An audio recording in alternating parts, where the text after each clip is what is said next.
सिलबट्टा और मिक्सर। प्रियंका को शादी करके 1 महीना हो चुका था। सारी रस्में खत्म हो गई थी। अब गृहस्थी संभालने की बारी थी और किचन भी। प्रियंका ने अपने मायके में ज्यादा कुछ काम किया नहीं था, इसलिए वह रसोई घर का भी काम इतनी अच्छी नहीं जानती थी।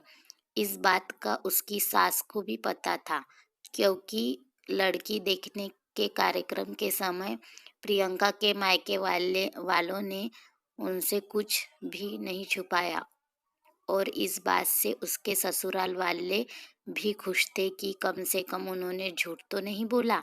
अपने बेटे के लिए प्रियंका पसंद आने की वजह से सास ने भी उसका साथ देते हुए कहा था कि चिंता मत करो, जो तुम अपने माँ से नहीं सीख पाई वह मैं तुम्हें सिखा दूंगी।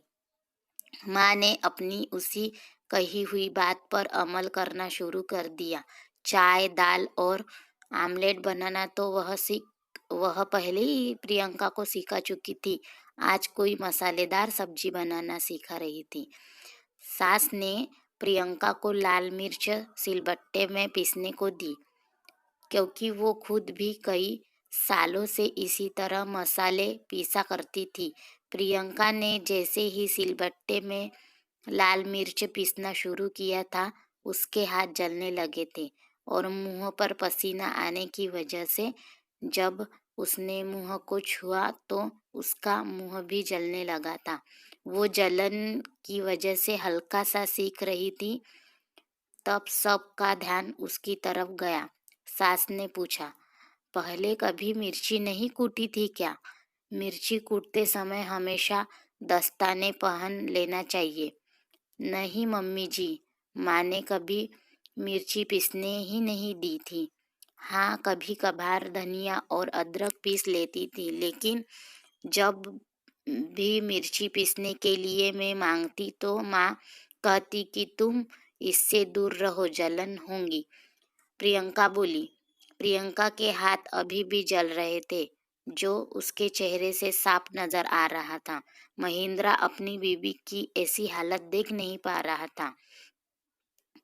अगले दिन महेंद्रा अपनी ड्यूटी खत्म होने के बाद बाजार जाकर एक मिक्सर खरीद लाया और माँ को देते हुए कहा कि माँ, यह कंपनी गिफ्ट मिला है।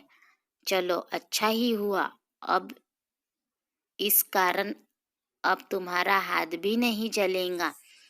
महेंद्रा तिरछी नजर से अपनी बीवी को देख रहा था।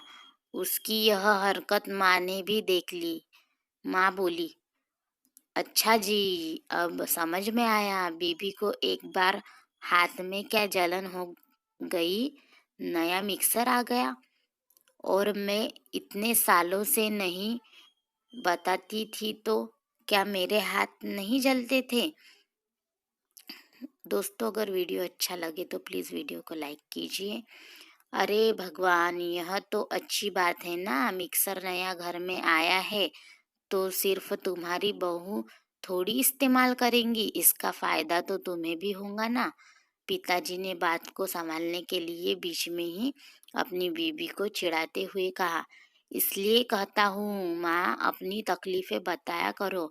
आप ही सोचो, अगर प्रियंका ने अपनी जलन छुपाई होती और किसी को पता नहीं चलने दिया होता तो क्या आज इस घर में मिक्सर आ पाता? जैसे ही मुझे प्रॉब्लम पता चली, मैंने उसका सलूशन ला दिया। यह बात सच है कि प्रियंका मेरी पत्नी है, लेकिन यह बात भी सच है कि मैं आपका बेटा हूँ और प्रियंका से भी पहले आप ही मेरे लिए ज़्यादा महत्वपूर्ण हैं। अगर आपने मुझे पहले ही बता दिया होता तो मैंने तब भी इसी तरह इस समस्या का समाधान किया होता। आप अपने इस बेटे को कभी भी आजमा कर देख लेना, आपके लिए यह बेटा अपनी जान भी देगा। महेंद्रा ने माँ से कहा।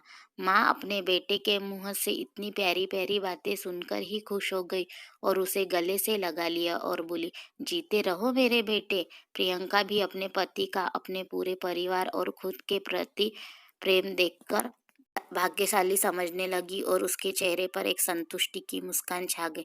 दोस्तों, आज की यह कहानी सिलबट्टा और मिक्सर की है। ये हिंदी कहानी आपको कैसी लगी दोस्तों?